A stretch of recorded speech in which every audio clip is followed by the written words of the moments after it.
자, 우리 말씀 듣기 전에 옆 사람 보시면서 인사 나눕시다. 잘 오셨습니다. 반갑습니다. 반갑습니다. 반갑습니다.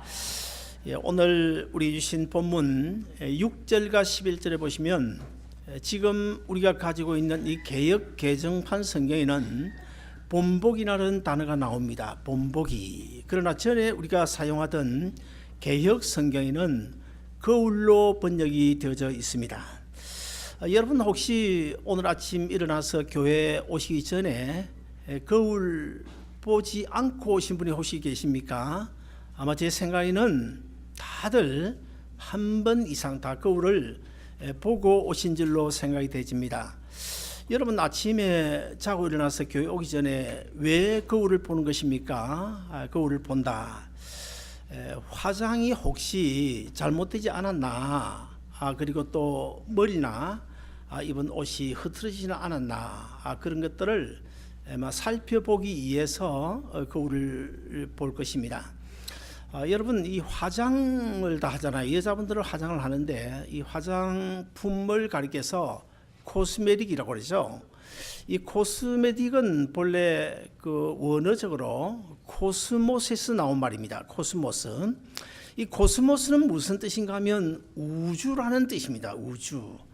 그리고 이 우주는 하나님께서 창조하신 것 아닙니까? 그러므로 이 우주, 하나님께서 정말 이 우주를 창조하실 때에 아주 질서정연하게 질서 있게 창조하셨다, 그런 뜻입니다. 그러므로 이 화장품을 이 코스메틱, 이 코스모스, 우주, 질서, 왜 이런 단어를 사용했을까요? 이것은 우리가 화장을 할 때 아무렇게나 찍어 바르면 안 된다는 것입니다. 아주 질서정연하게 그렇게 찍어 발라야 된다. 예를 들어서 뭐 립스틱을 뭐 이마에 바른다든지 그러려면 어떻게 되겠습니까? 제가 오늘 보니까 여러분 아주 질서정연하게 참 질서가 있는 것 같은데 우리 옆 사람 보시면서 집사님 참 질서가 있어 보입니다. 집사님 참 질서 있어 보입니다. 그거까지 안 되겠죠? 집사님 참 이쁘네요. 그래 볼까요? 참 이쁘네요. 집사님 참 멋져 보입니다. 네.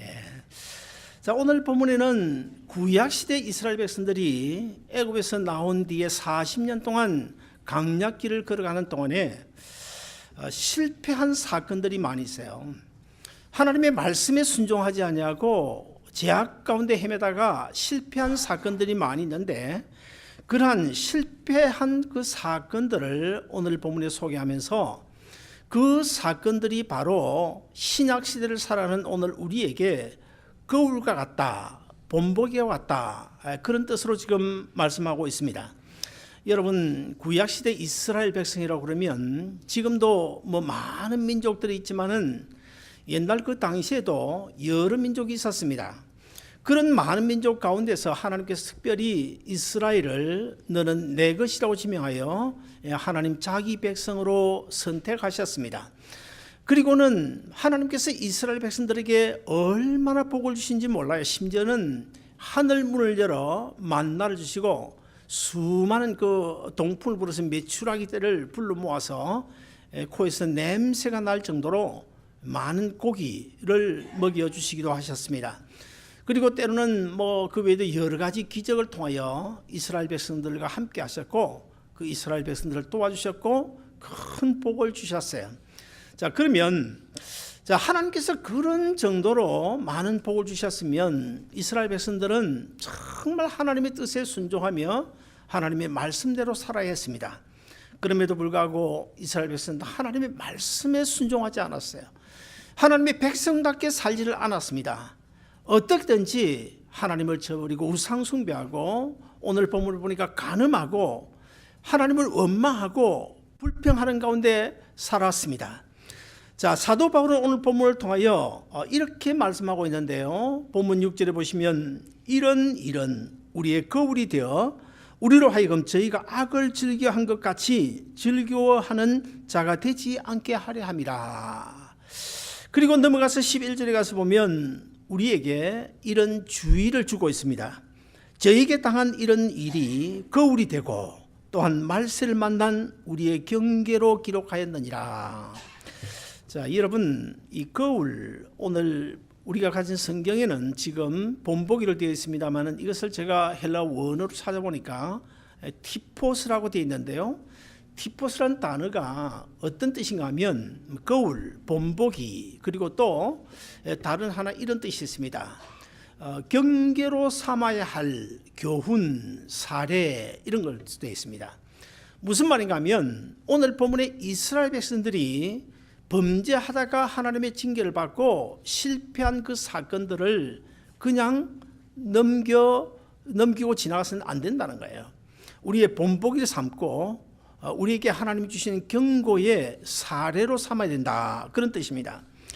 사랑하는 여러분, 이스라엘 백성들이 잘못해서 망한 사건들이 바로 오늘 우리 주님 오실 날짜가 멀지 않은 이 시대를 살아가는 우리 그리스도인들에게 주시는 그 하나의 경고라고 우리가 받아들여야 될 것입니다. 그 사도 바울은 이스라엘 백성들이 실패한 그 사건들을 통해서 오늘 우리를 하여금 자기 자신을 살펴보고 마치 아침에 일어나서 거울을 들여다보는 것처럼 우리 스스로 내가 주님 앞에서 무엇을 지금 잘못하고 살아가고 있는지를 다시 한 번 더 점검해보라, 그런 뜻으로 오늘 본문을 기록한 것입니다. 자, 이런 본문을 중심으로 우리가 한 세 가지 중요한 교훈을 받을 수 있는데, 첫째는 교회의 일원이라고 해서 다 구원 얻는 것은 아니라는 사실을 오늘 본문을 통해 우리에게 가르쳐 주고 있습니다. 우리 다 같이 오늘 본문 1절부터 5절까지를 같이 한번 읽어 보시겠습니다. 오늘 본문 1절부터 5절 영상 준비 안 됐나요? 그러면 제가 읽어 드리겠습니다. 형제들아, 너희가 알지 못하기를 원치 아니하노니 우리 조상들이 다 구름 아래 있고 바다 가운데로 지나며 모세에게 속하여 다 구름과 바다에서 세례를 받고 다 같이 신령한 식물을 먹으며 다 같은 신령한 음료를 마셨으니 이는 저희를 따르는 신령한 반석으로부터 마셨음에 그 반석은 곧 예수 그리스도시라. 그러나 저희의 다수를 하나님이 기뻐하지 아니하신 고로 저희의 소수가 아니고 저희의 다수를 10명 중에 3명이 아니고 10명 중에 1명이 아니고 10명 중에 5명이 아니고 10명 중에 다수인, 정확하게 몇 명인지는 모르겠지만은 상당히 많은 수, 거의 대부분의 수를 하나님께서 기뻐하지 아니하신 고로 저희가 강야에서 멸망을 받았느니라. 여러분, 오늘 본문 1절에 보시면 이렇게 기록하고 있습니다. 너희가 알지 못하기를 원치 아니하노니. 무슨 뜻입니까? 이 말은 이스라엘 백성들이 하나님 앞에서 범죄하고 하나님이 주신 은혜를 망가하고 죄 가운데 살다가 실패한 그 사건들을 오늘 우리가 결코 잊어서는 안 된다, 그런 뜻입니다. 자, 이 말씀 가운데서 한 두세 가지 중요한 내용들이 있는데, 첫째는 우리 조상들이 다 구름 아래 있고, 무슨 뜻일까요? 쉽게 이해가 되지 않을 것입니다. 여러분, 구름은 뭐 우리가 잘 아는 대로 구약시대 이스라엘 백성들을 그 강약길을 걷는 동안에 앞서 인도하시던 그 구름 기둥을 의미하고 있습니다. 이스라엘 백성들이 애굽에서 나와 길을 가는 동안에 앞에 홍해가 가로막혀 있고 양옆에는 높은 절벽, 높은 산이 가로막혀져 있고, 그런데다가 뒤에는 애굽 군대가 병거를 동원해서 이스라엘 백성들을 쫓아오고 있습니다. 자, 여러분, 그런 상황을 가리켜서 우리는 진퇴양난 아니면 사면초라고 말할 수가 있겠죠. 정말 앞으로 나갈 수도 없고 뭐 오른쪽 왼쪽으로 갈 수도 없고 뒤로 되돌아갈 수도 없는 그런 사면초의 초가에 직면했습니다.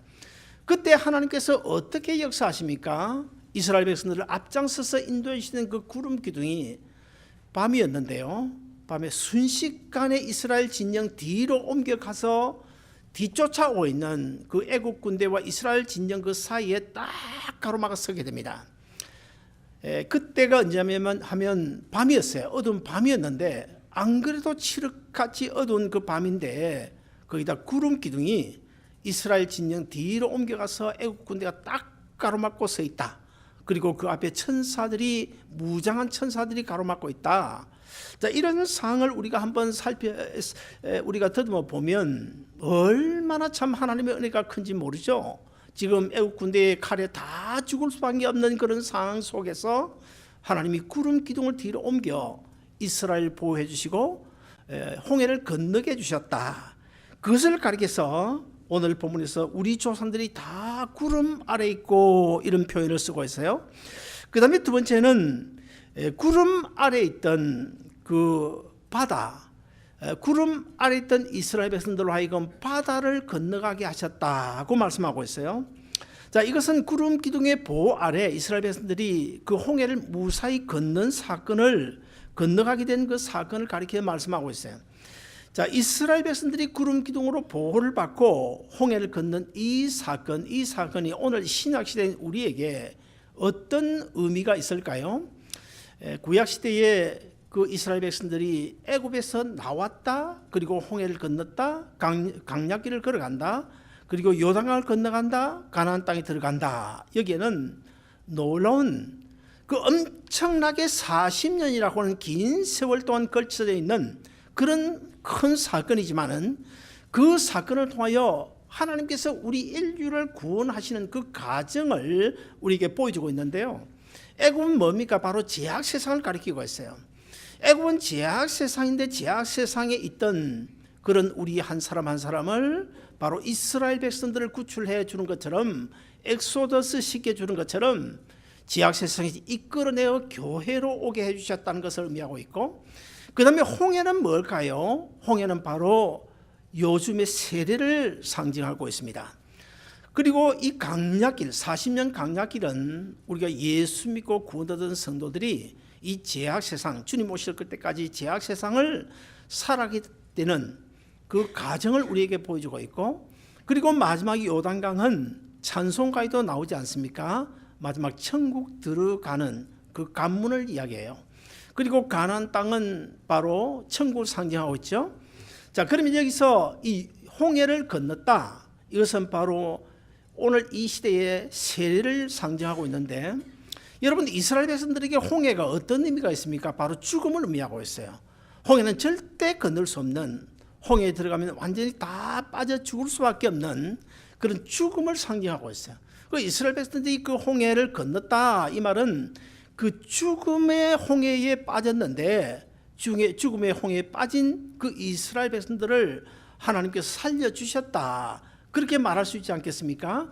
그러므로 여러분, 요즘 이 세례가 어떤 뜻입니까? 세례는 뭐 주님과 접붙임을 한다, 그런 뜻이지만, 이걸 다른 식으로 쉽게 설명하면 예수님과 함께 십자가에 죽어지고 3일 만에 예수님과 함께 부활하여 살아나는 것이 바로 세례입니다. 그러므로 우리 장로교는 약식 세례라고 해가지고 목사가 물을 찍어서 머리에 얹고 세례를 줍니다만은, 사실 이 지금 교회도 이 뒤에 보면 이게 세례탕이 있어요. 세례탕이 있습니다. 그래서 침례교회 같은 데 보면 세례탕이나 아니면 저 강가에 세례받을 사람을 데리고 가서 어떻게 합니까? 목사가 세례받을 사람 머리를 잡고는 사정없이 물속에 집어넣습니다. 그런 다음에 또 그릇 집어내죠. 그 이스라엘 요단강에 가면 여러 각지에서 세례받으러 오는 사람들이 많이 있어요. 거기 보면 물속에다 머리를 사정없이 집어넣었다가 그리고 또 다시 끄집어냅니다. 이건 뭘 이야기하는 것일까요? 바로 십자가에 죽고 부활하는 것을 의미하고 있어요. 그래서 오늘 본문에서 이 구름 아래 있던 이스라엘 백성들을 바다로 지나가게 하셨고, 그리고 바다에서 세례를 받게 하셨다, 이 말은 바로 오늘 이 신약 시대에 세례 받는 것을 상징적으로 말씀하고 있습니다. 그 다음에 세 번째로는 신령한 식물과 신령한 음료를 먹여주셨다고 말씀하고 있어요.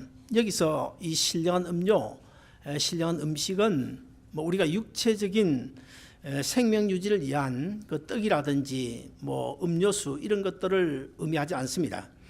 자, 오늘 본문에서 신령한 음료와 신령한 그 떡이라고 하는 것은 바로 오늘 본문 4절에 보시면 이 신령한 음료와 신령한 그 음식이 어디에서 나왔다고 말씀하고 있나요? 반석에서 나왔다고 말씀하고 있어요. 그리고는 이 반석이 누군지를 분명히 밝히고 있는데, 그 반석이 누구라고 말씀합니까? 바로 예수 그리스도라고 말씀하고 있습니다. 그러므로 자, 이것은 오늘 이 신약 시대를 가리켜요 무엇을 보여주는가 하면, 구원 얻은 우리 예수 믿는 성도들이 이 세상을, 죄악 세상을 살아가는 동안에 예수 그리스도께서 십자가에 흘린 그 보혈과 예수 믿으신 그 생명의 살을 우리가 날마다 순간마다, 우리 교회는 뭐 1년에 한 4번 정도 성찬식을 합니다마는 우리 영적으로 날마다 주님께서 공급해 주시는 신령한 음료와 신령한 떡을 먹으면서 살아야 될 것을 오늘 본문을 통해 말씀하고 있습니다. 자, 그러면 이런 말씀들을 우리가 잘 살펴보면 오늘 본문에서 이 말씀들 앞에 아니면 뒤에는 반드시 중요한 수식어를 기록하고 있는데요. 어떤 수식어일까요? 모든 아니면 다 같이, 이런 수식어가 반드시 이 말씀들 앞에 기록이 되어져 있습니다. 모든 이스라엘 백성들이 애굽에서 나왔고 구름 기둥의 은혜 아래 다 같이 있었으며 홍해를 건너는 기적도 다 같이 체험했고 신령한 음식인 만나와 메추라기도 다 같이 먹었고 반석에서 터져 나온 그 생수도 다 같이 마셨다. 자, 이번 모두 다 같이, 모든 이라는 수식어가 분명하게 기록이 되어져 있습니다. 자, 이건 뭘 이야기하는 것일까요? 이스라엘 백성들이 애굽에 있는 동안에 일부만 나온 것이 아니고 모든 이스라엘 백성들이 다 나왔다는 거예요. 만나도 똑같이 먹었다는 것입니다. 메추라기도 똑같이 먹었다는 것입니다. 바위를 터뜨려 생수를 공급할 때 그 생수도 일부는 먹고 일부는 먹지 않은 것이 아니라 다 같이 먹었다는 거예요. 자, 이 말씀은 오늘 우리에게 어떤 교훈을 주고 있냐면, 이 자리에 앉아있는 우리 믿음의 식구들 아니면 이 한국교회나 모든 교회 안에 있는 그 예수 믿는 모든 성도들 한 사람 한 사람 일부만 하나님의 은혜를 체험하고 살아가는 것이 아니라 모든 교인들이 똑같이 하나님의 은혜를 체험하고 살아간다는 거예요. 그런데 문제는 오늘 본문에서 똑같이 마시고 똑같이 먹고 똑같이 구원을 얻었지만, 그러나 오늘 본문 5절을 보시면 마지막 결과는 달랐다는 것입니다. 그러면 마지막 결과가 어떻게 달랐을까요? 본문 5절을 보시면 그러나 저희의 다수를 하나님이 기뻐하지 아니하신 고로 저희가 강야에서 멸망을 받았느니라. 저희의 다수, 여기 다수가 무엇을 이야기할까요? 이스라엘 백성들이 애굽에서 나올 때에 20세 이상 장정만 몇 명이 나왔습니까? 60만 명이 나왔습니다. 그 60만 명 가운데서 40년 강야길을 걸어 마지막 요단강을 건너 가나안 땅에 들어간 사람은 누구였습니까? 다 들어갔습니까? 아닙니다. 여호수아와 갈렙 두 사람만 들어갔습니다. 그러므로 오늘 본문에서 그 모든 백성의 다수, 함께 마시고 함께 먹고 함께 즐거워하고 함께 하나님의 은혜를 누린 그 이스라엘 백성들 가운데 이 다수는 하나님이 기뻐하지 않은 그 다수 강야에서 죽은 그 다수 몇 명입니까? 여호수아 갈렙을 제한 모든 이스라엘 백성들을 가리키고 있어요. 그러므로 우리가 이 시간에 한 가지 기억해야 될 것은, 흔히 교회 나오면 다 구원 얻는다, 거짓말입니다. 교회 나와서 예배 드리고 주일 지켰다, 그럼 그래서 다 구원 얻은 사람이다, 어느 목사가 그렇게 말한다면 그건 거짓말입니다. 그건 사기입니다. 성경은 그렇게 가르치지 않아요. 아무리 교인들이 싫다고 하더라도 목사는 성경이 말씀하고 있는 그대로로 가르쳐야 됩니다. 성경 곳곳에 보면 교회에 나왔다고 다 구원 얻는다 그렇게 가르치지 않아요. 오늘 본문도 그렇지 않습니까? 본문도 10명의 1명이 아니고 10명의 3명이 아니고 10명의 다수, 그러니까 60만 명의 두 사람을 뺀 다수. 물론 그렇게 우리가 비교를 할 수 없겠습니다만은 한 가지 중요한 것은 우리가 교회에 나왔다고, 또 교회에 나와서 김아묵의 아름다운 동산교회 이름 올렸다고, 교인 명부에 올렸다고 해서 다 구원하는 것은 아니다. 그것을 오늘 본문에서 지금 가르치고 있는 거예요. 사랑 여러분, 우리는 사실 이스라엘 백성들보다 어떤 면에서는 더 큰 은혜와 복을 받고 살아갑니다. 날마다 순간마다 지금 말씀의 홍수 아닙니까? 기가 없어서 그렇지 얼마나 말씀이 쏟아져 나옵니까? 그리고 사실 구약시대 이스라엘 백성들이 불기둥과 구름 기둥의 보호를 받았지만 어떤 면에서는 지금 24시간 우리의 침 삼키는 동안까지 놓지 아니하시고 우리를 지켜 보호하시는 성령 하나님의 보호하심과 인도하심을 받으면서 우리가 살아가고 있지 않습니까? 우리는 힘들고 어려울 때 하나님 앞에 기도할 수 있는 기도의 특권을 가지고 있습니다. 그리고 또 사실 우리가 미국에 살면서 핍박받지 않고 교회에 성경 찬송 들고 자유롭게 교회에 나올 수 있는 이것도 얼마나 하나님이 주신 큰 은혜인지 몰라요. 이렇게 우리가 정말 은혜의 시대를 살아가고 있는데 이런 엄청난 큰 복을 누리며 살아가고 있는데 사랑하는 여러분, 오늘 본문을 통해 우리가 알아야 될 것은 적당하게 예수 믿으면 안 된다는 것입니다. 적당하게 이름 올려놓고 왔다 갔다 오고 싶으면 오고 오기 싫으면 오지 않고 그래서는 안 된다는 것입니다. 사랑하는 여러분, 오늘 본문이 분명하게 말씀하고 있잖아요. 다 같이 똑같이 하나님 주신 은혜에 참여했지만 그 결과는 강야에서 다 망하고 말았다. 그래서 사람들은 교회 나오면 다 구원 얻는 것으로 생각하고 심지어 목사도 그렇게 설교하는 사람 많이 있지만은 결코 그것이 아니라는 사실을 우리가 알아야 됩니다. 그리고 우리가 지금 교회에 다니는 이것이 구원의 완성이 아니라는 사실을 우리가 분명히 알아야 됩니다. 이스라엘 백성들도 오늘 우리처럼 오늘 이 시대를 가리신다면 이스라엘 백성들도 다 교회에 등록하고 교회 다 다닌 사람들이에요. 그런 그들 중 다수가 구원을 얻지 못했다. 따라서 우리는 그들의 그 실패를 우리가 거울로 삼고 본보기를 삼고 그들이 걸어간 그 길로 우리가 따라가서는 안 될 것을 오늘 본문이 우리에게 교훈해 주고 있습니다. 그 다음에 두 번째로 여호와 신앙에 바로 서지 않으면 시험에 빠질 수 있다는 사실도 오늘 본문을 통하여 교훈해 주고 있습니다. 오늘 본문 6절부터 10절 보시면 사도 바울은 이스라엘 백성들의 실패, 이 실패는 바로 우리에게 우리가 보고 깨달아야 될 거울과 같다, 그렇게 말씀하고 있는데요. 그런 일은 우리의 거울이 되어 우리로 하여금 저희가 악을 즐겨한 것 같이 즐겨하는 자가 되지 않게 하려 하게 함이라. 무슨 말입니까?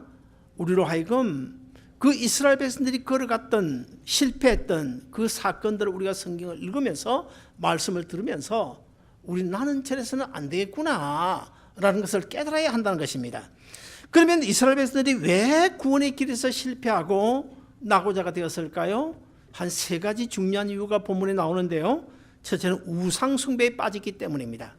그 다음에 두 번째는 간음을 했기 때문입니다. 오늘 본문 8절에 보시면 이스라엘 백성들이 간음하다가 하루에 몇 명 죽었습니까? 23,000명이나 죽었습니다. 그리고 세 번째, 하나님을 시험하고 원망하다가 그들이 망했습니다. 성경을 보면 이스라엘 백성들이 광야길을 걸어가는 동안에 아주 크게 하나님을 시험했다. 10번 이상 나를 시험했다. 성경 그렇게 말씀하고 있어요. 자, 이스라엘 백성들이 왜 그런 죄를, 왜 우상을 숭배하고 왜 간음을 하고 왜 하나님을 시험하고 원망한 것입니까? 왜 시험에 빠졌습니까? 왜 하나님을 원망했습니까? 그들이 광야의 길에서 왜 실패했습니까? 그 이유를 우리는 오늘 본문을 통하여 분명히 알아야 되는데 오늘 본문 12절 마지막에서 이렇게 결론을 짓고 있습니다. 그런즉 너희는 선줄로 생각하지 마라. 선줄로 생각해서 교만하지 말라. 교만 때문에 그들이 망한 것입니다. 옛날에 시계가 아주 귀한 때가 있었잖아요. 뭐 아주 옛날 이야기니까 더군다나 시골 사람들이 시계 자체가 사실은 그때는 필요 없는 거예요. 아침 해 뜨면 뭐 일어나서 밭에 나가고 또 해지면 저녁에 일 끝내고 집에 들어오고 무슨 뭐 특별한 약속이 있습니까? 주일날 교회 가는 것도 적당하게 뭐 매주 가는 거니까 적당한 시간에 가다 보면 조금 이럴 수도 있고 늦을 수도 있고 사실은 시계가 필요 없던 시대였어요.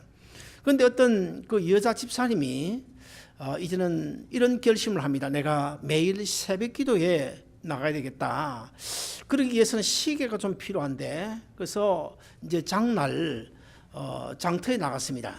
시계를 사려고 해보니까 시계가 비싼 거예요. 근데 그 순간 이 여자분이 아마 머리가 비상했던 것 같아요.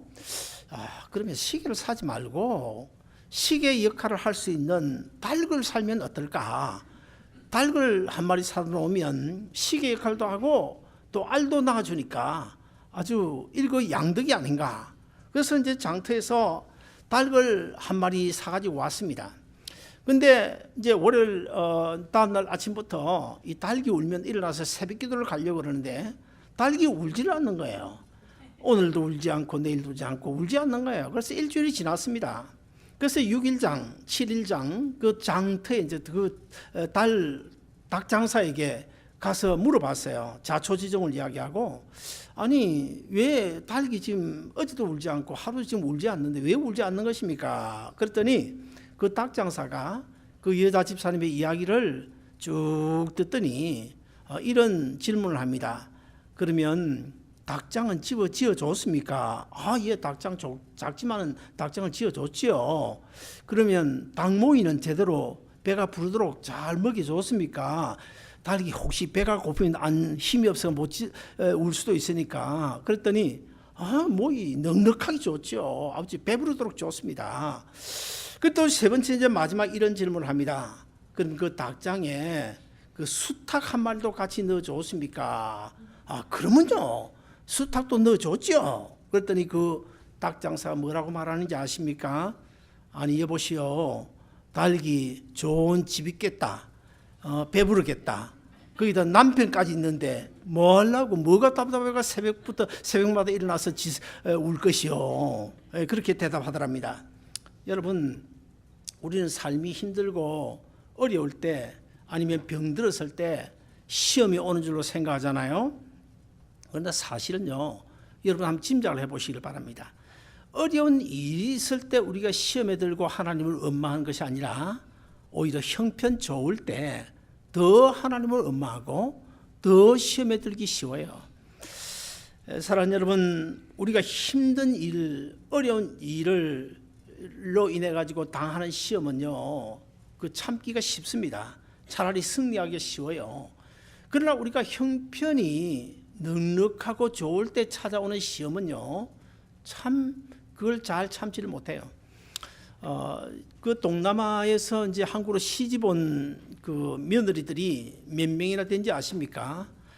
2012년도 통계가 14만 명이었어요. 지금은 아마 20만 명이 넘을 겁니다. 그래서 한국은 지금 거의 뭐 어디를 가나, 더군다나 시골에는 다문화 사회가 되고 말았는데, 이제 그 동남아 얼마나 못 살지 몰라요. 뭐 벵글라데시라든지 인도라든지 필리핀 어느 이제 한 남편이 처갓집을 갔어요. 시집 온 지 7년 만에 아내를 데리고 필리핀 그 오지 처갓집에 갔는데, 그 수상 가옥이더라고요.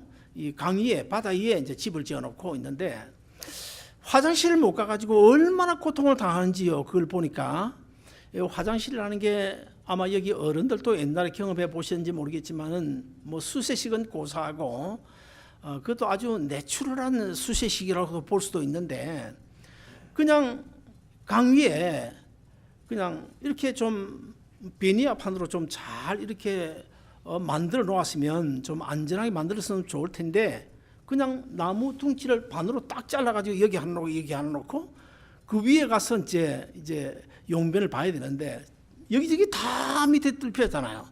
그러니까 한국에서 간 이 남편이 화장실을 가지를 못하는 거야. 그래가지고 며칠 고생하는 것을 봤습니다만은 사실 참 얼마나 힘들고 어렵게 사는 사람들이 이 지구상에 많은지 알아요? 그러나 그들은요, 벵글라데시가 사실 세계에서 아주 빈국임에도 불구하고 2012년도가 13년도가 세계 행복지수 1위의 국가입니다. 그렇게 못 살면서도 불구하고 행복지수 1위예요. 여러분, 그런데 사실 우리가 이 미국에 와서 살면서 못 산다 말하지만 사실 우리가 얼마나 많이 누리면서 살고 있는지 알아요? 얼마나 많이 누리는지 몰라요. 여러분, 제가 한번 물어보겠습니다. 한 달에 한 번 아니면 6개월에 한 번도 우리 집은 힘들고 어려워서 갈비 한 대 못 먹는다, 갈비 한 대 먹을 수 있는 그런 형편이 안 된다, 그런 분들 손 한번 들어보시면 제가 아무리 돈이 없어도 갈비 한 대 사드리겠습니다. 없죠. 없을 줄 알고 제가 묻는 거예요.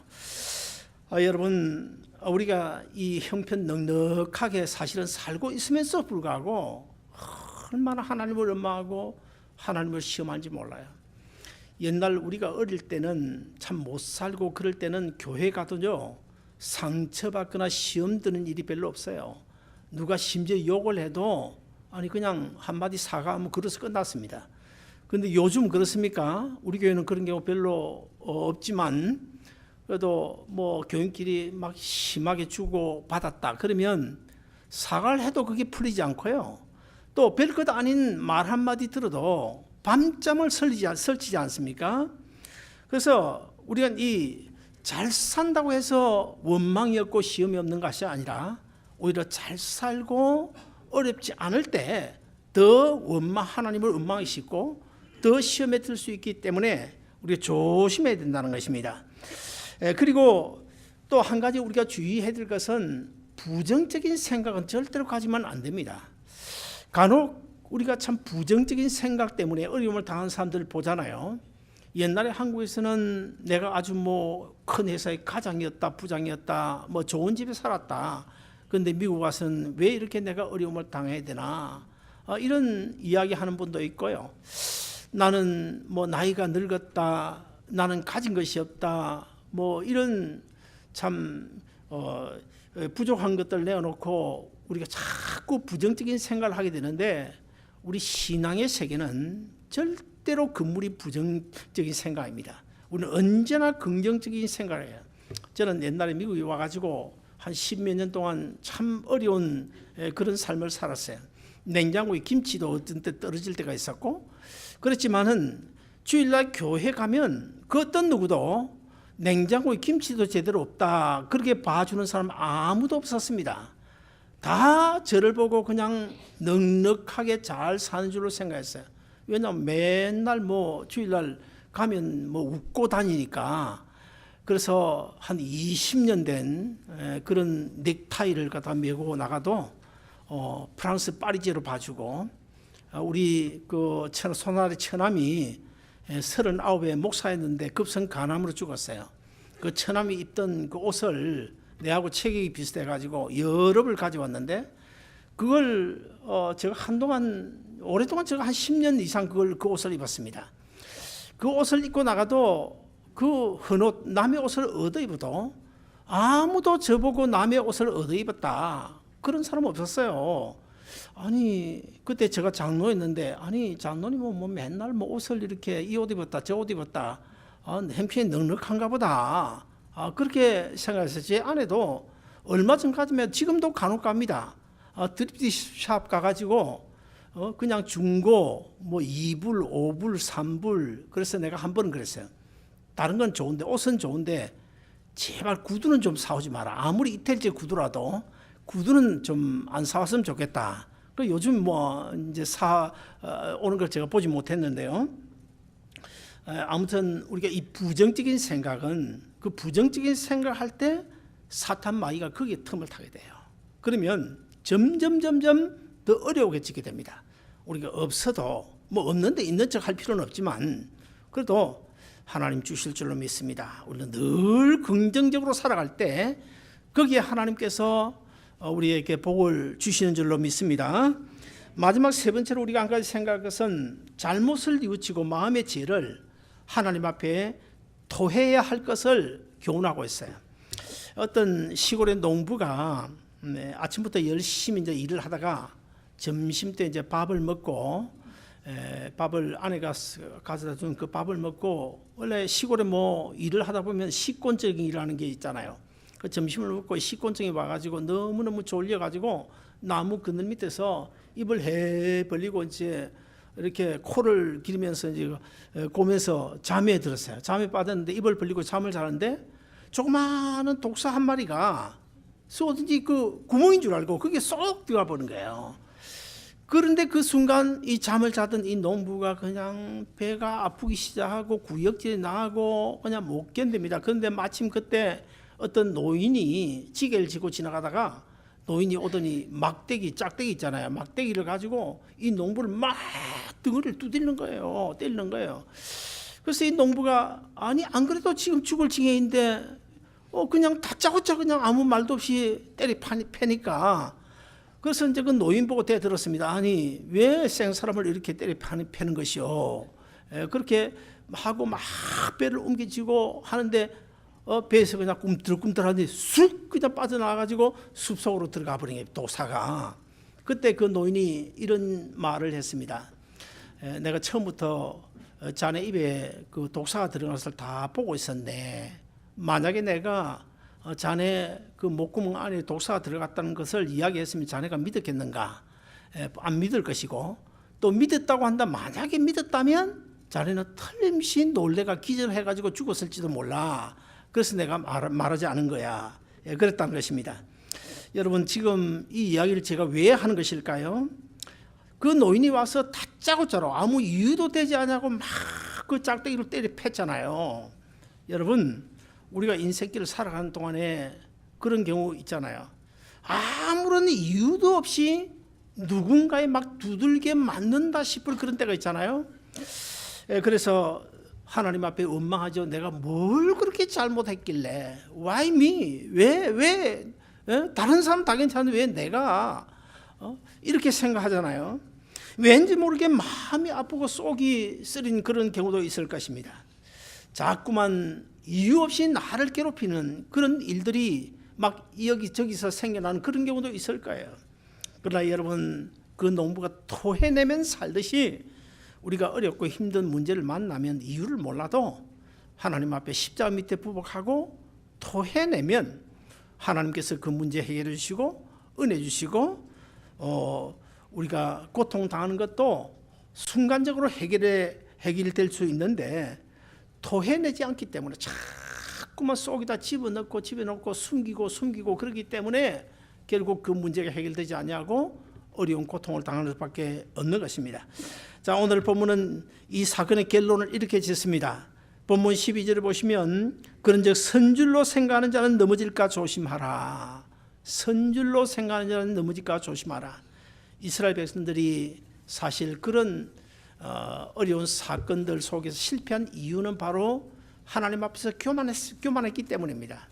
하나님 앞에 겸손하고 하나님이 주신 은혜에 감사하면서 주님의 말씀에 순종하고 주님의 뜻을 따라 살았다면 이스라엘 백성들이 지나간 긴 세월 동안 얼마나 큰 어려움을 당했습니까? 바빌론에 70년 동안 포로 생활했죠. 그리고 또 2차 대전 전에 히틀러에 의해서 600만 명이 죽었죠. 2000년 동안 나라를 잃어버리고 전 세계에 흩어져 유리방하는 그런 신세, 그런 어려움은 당하지 않았을 것입니다. 사랑하는 여러분, 오늘 이 시간 우리는 이 본문을 기억하면서 이 말씀은 바로 이 마지막 시대를 살아가는 나에게 주시는 하나님이 주신 본보기, 거울로 주는 것이다 하는 것 사실을 꼭 기억하고 우리가 남은 인생길 얼마가 될지 모르지만 언제든지 주님의 뜻을 따라 말씀에 순종하며 교만하지 말고 겸손하게 살아 성공적인 인생 다 되시기를 주의 이름으로 축원드립니다. 기도하겠습니다.